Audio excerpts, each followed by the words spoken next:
Welcome into Rover Sports. It is Monday evening, 9:10 on Monday, and I welcome in my good friend Jet Central. You can follow him on YouTube. Just search Jet Central. He covers the New York Jets. He's also expanding his channel to covering all of the NFL, including some rookie quarterback reviews, and he does tremendous work, but he's really if you're a fan of the New York Jets or NFL football, he's a tremendous follow. And JC, what's going on, man? How are you? Oh, man, I'm doing great. How about yourself? Doing quite well, and actually, Ian, and I'm going to call him Ian if that's okay.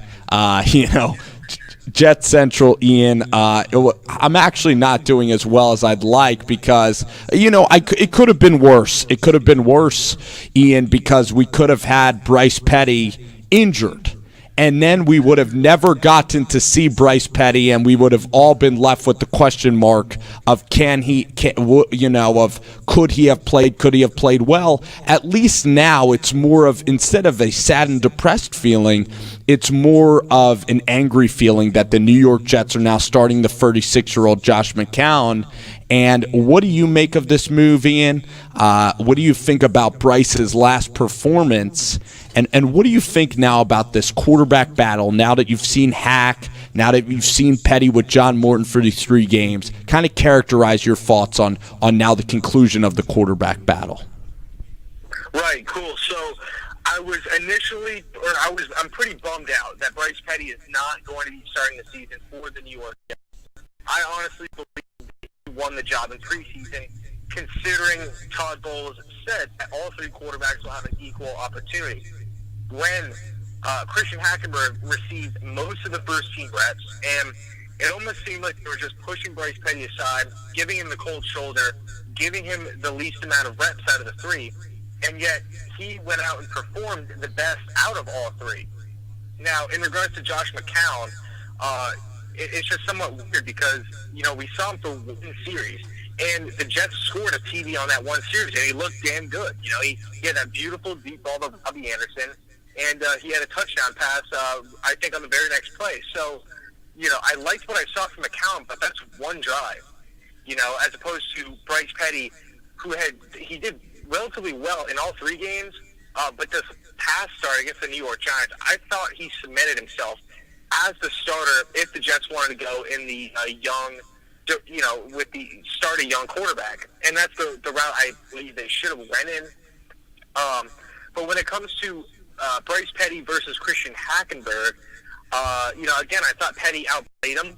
And I wanted, not going to lie to you guys, I wanted Christian Hackenberg to win the job because he was, highly touted at first at Penn State. And he is somewhat of a enigma, if you will. He showed flashes at Penn State of him being a franchise quarterback. During his true freshman season, people had him slotted as the number 1 overall pick. It was just a matter of him getting through the final 2 years at Penn State. Obviously, it didn't roll, in that direction. And he becomes a second-round pick by the Jets. And he has a big arm, and he's durable, and he's big, and he has all these tools that you want to see in a franchise quarterback, but can't put it all together. He's inaccurate. His footwork is really shoddy. I mean, it's almost like he's stuck in mud, or he's like a statue back there. Tends to lock on to his receivers, and I think overall, from not seeing him at all his rookie season, in terms of the regular season, to having basically 15 weeks off, then the off season, then a training camp, and then you still can't beat out Josh McCown and Bryce Petty to solidify yourself as a starter. I think that's somewhat telling of Hackenberg. I'm not totally giving up on him because, like I said, he does have a lot of tools, like a big arm, like a big body. He says all the right things. He's never screwing around off the field. And he has some things to work with. But right now, this has been 2 systems, and he's shown that he couldn't win the job last season. And now it's getting towards week 1 of the regular season, and McCown was named the starter. So he obviously didn't win the job again. So that's kind of my thoughts on the whole quarterback competition. You know what? I kind of have a couple of theories about the New York Jets. You know, when they had Ryan Fitzpatrick, I think that the Jets really care a lot about fan perception. And I actually think that they might have been a little fearful, and you might laugh at this, they might have been fearful of Bryce Petty succeeding or one of the young kids succeeding because they want to just completely probably clean house. Like, I don't know if that's with the coaching staff, but, I mean, you already look at Sam Darnold or Josh Allen, and it seemed like the Jets are already kind of looking ahead to those guys, so they might want to just play McCown not to stir up any controversy. They kind of just want to lose games, just kind of get through the season, not embarrass themselves, I guess. But if Bryce really picked up steam, it would really put a halt in their plans and with the fan base, if that makes any sense. Yeah, I think you are totally spot on with that. You know, I think the Jets play to the hand of the fan base and more than they should. You know, in regards to Ryan Fitzpatrick, like you just brought that up. You know, we did not have to sign him when he decided to hold out for more money. But yet there was pressure, so much pressure from the fans. You know, sign Fitz, Fitzmagic, go to the playoffs. We had so much pressure internally from, you know, the Brandon Marshalls and the Eric Deckers and whatnot, saying, you know, we need to sign our guy, that it almost forced Mike McCannon's hand to say, you know what, let's just sign it even though it's not really part of the plan. Let's just do it anyway because there's so much pressure outside. Now, in hindsight, everybody's like, oh, you know, why did we sign him? Where, as opposed to if you look back, it turns out that, you know, we had more than half the fan base screaming at Mike McCannon, why didn't we sign him earlier? And Mike was actually correct in his assessment of Fitzpatrick because right now, Fitzpatrick is battling for the backup spot in Tampa Bay. Most Jets fans wanted Fitzpatrick to get signed to a multi-year big contract, big money deal. So I was not about that, and I was happy that it was only a one-year deal, and Fitz couldn't prove it. So, but yeah, to your point, I think you're totally right because if Bryce Petty goes in there or Christian Hackenberg goes in there and shows flashes, right? He shows flashes of maybe this guy could be a franchise quarterback. Then there will be pressure from the fans like, oh, you know, let's just trade down from that top pick, or let's just not even worry about getting a quarterback, and then, you know, that could just put a big hole or throw a big wrench in the whole machine, if you will. So I think you're totally spot on with that. And you know what?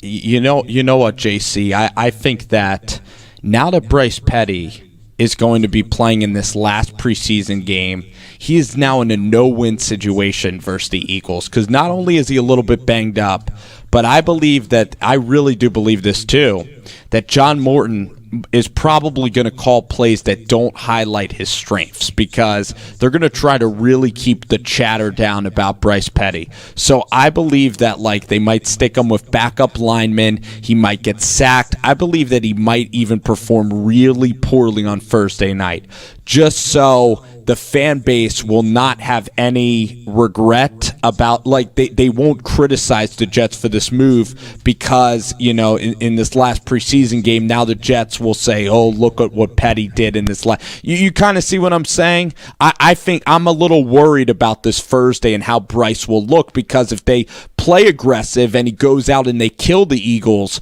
then, again, our movement will be stronger. Exactly. Yeah, again, you're spot on.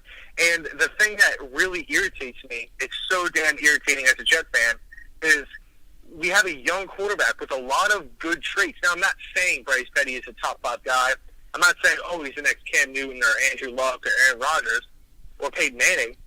But what I'm saying is maybe this guy can show some signs of being a franchise quarterback.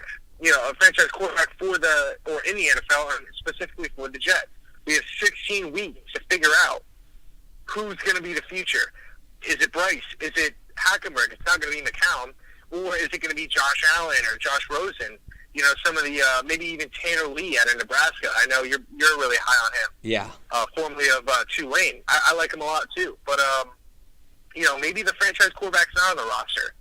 And I'm leaning in that direction.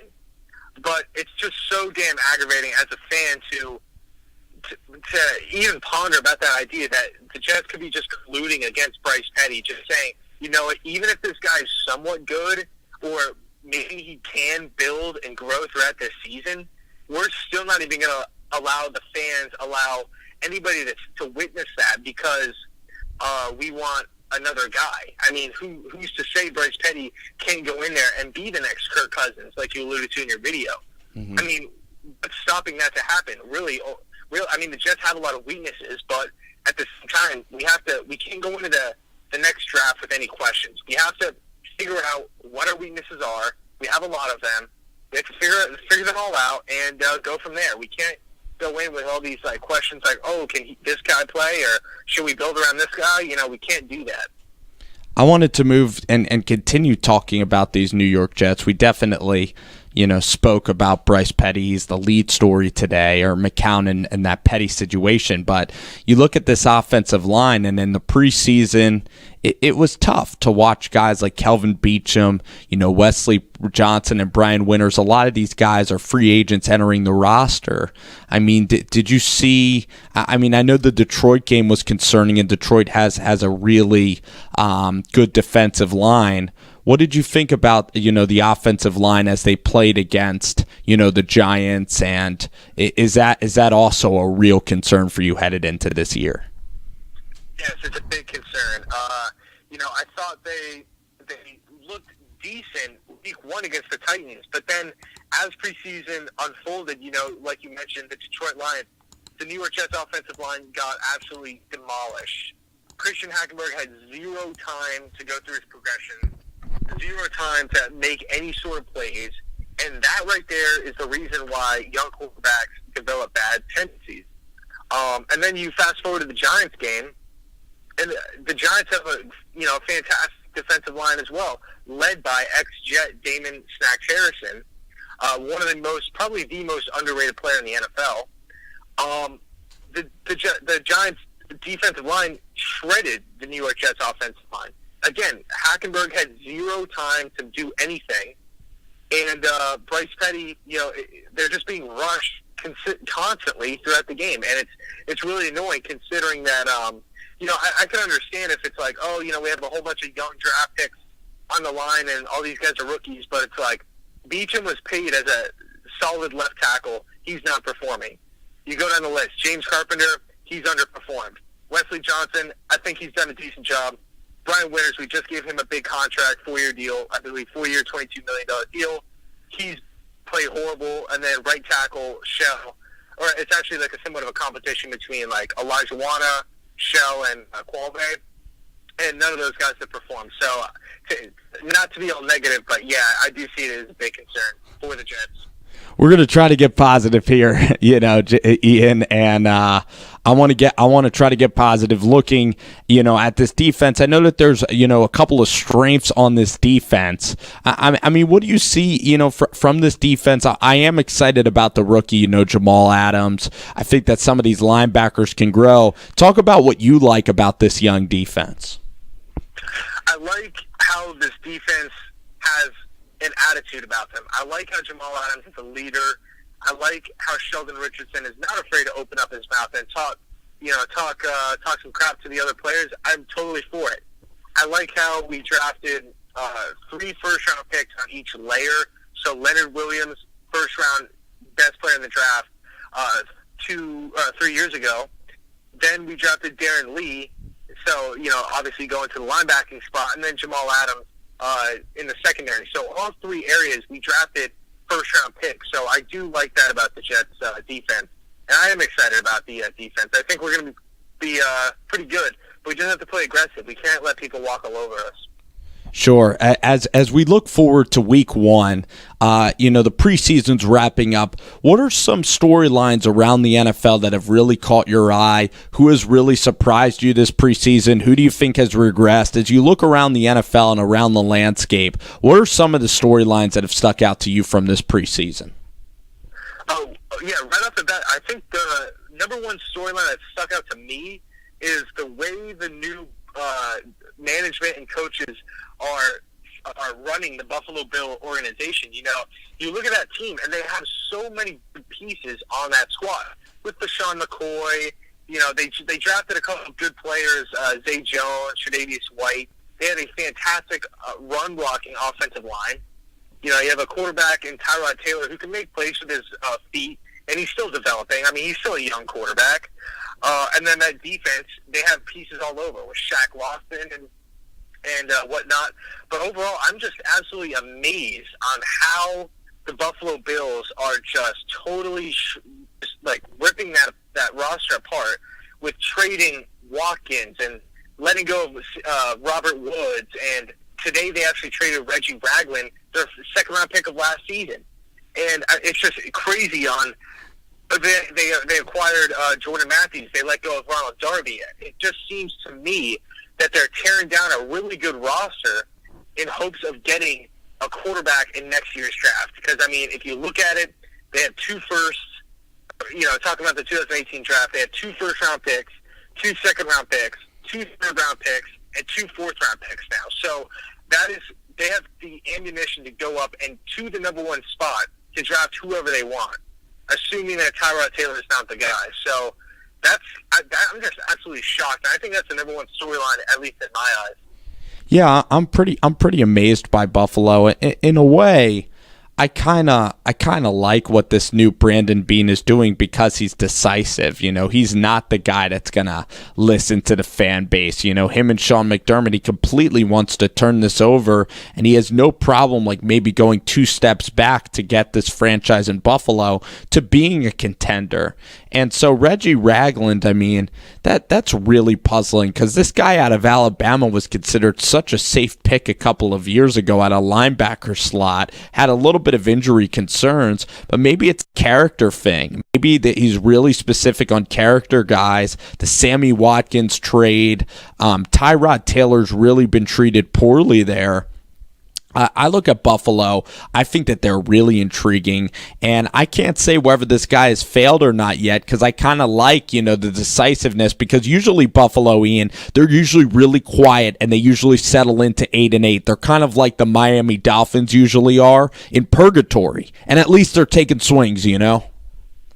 I think just my only concern was I view the Buffalo Bills as like a 10-win season, and now I see them regressing. I don't want to say they're tanking or anything like that. I know that's been a popular word, but now I see them as like a 5-6 win team.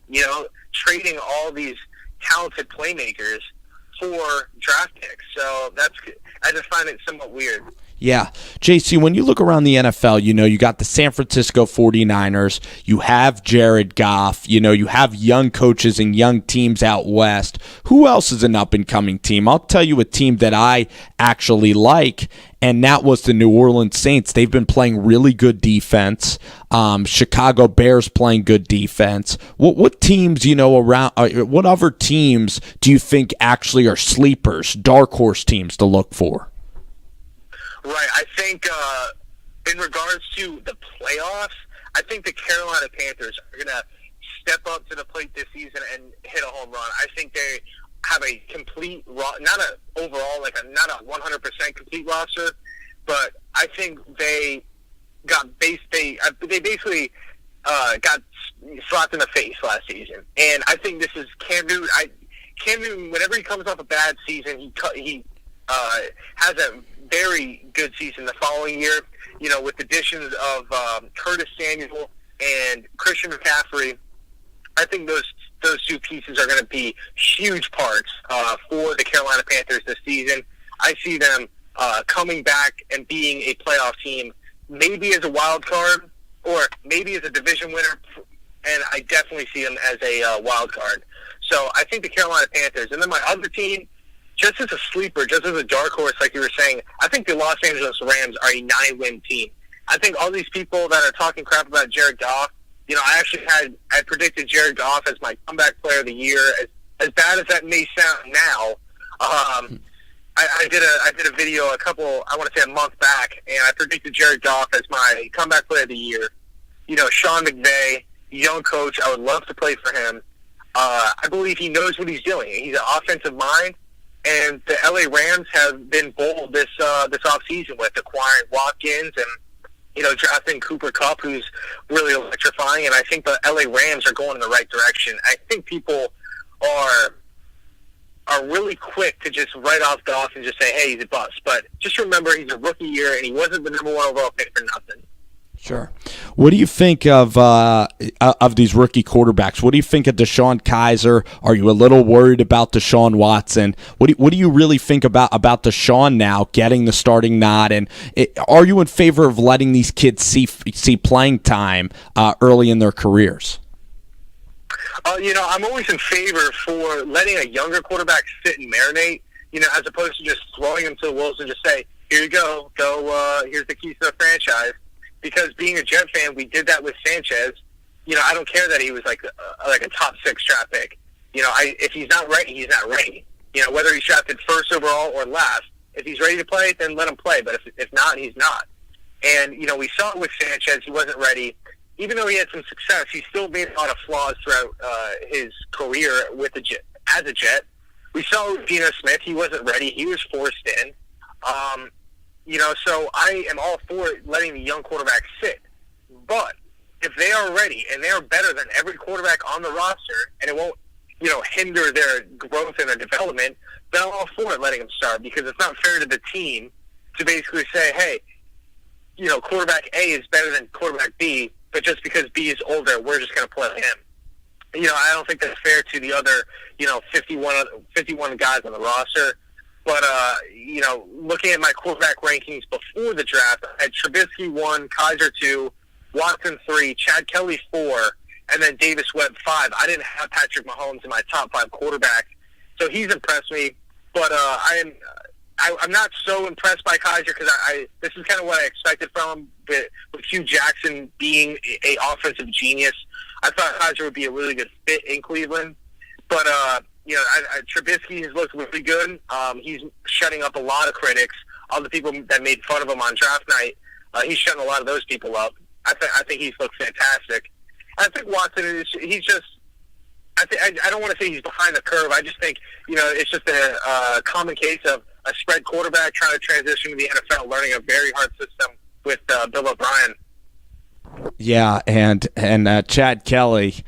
Boy, oh boy, can we get him going. But, he's just been hurt. He's been out of the fold there. It's been a little unfortunate. Ian, I want to thank – yeah, sorry, go ahead. Oh, real quick, last point. The thing with Chad Kelly, to me, is that if he was completely healthy and was totally pristine on the field, he would have been a second-round pick in my book. I mean, he's mobile. He's a cannon arm. He dominated the SEC. So I just want to throw that out there. Oh, yeah, and the anticipatory throws, the way he beat Georgia, Sugar Bowl champion. I still want to see where give that guy an opportunity, because, I don't think Trevor Siemian is really the answer there. And it's funny, you look at, there's some quarterbacks that have, 2 quarterbacks that are vying for spots. Like, you might make fun of me now, but after the game Mike Lennon turned in yesterday, it might not be out of the question. You could see trades going down, because I just think Siemian is limited. He had a couple of great plays, but we're going to see, Ian, and Jet Central, I really want to thank you for joining me. I want to try to schedule something where you call in during the NFL weeks when we have a ton of material to get to around the NFL. Awesome, man. I really appreciate you, having me on and, letting me be a guest on your show. So once again, really appreciate it, and thank you so much. Yep, you can follow him at Jet Central. That is Ian of Jet Central. Great.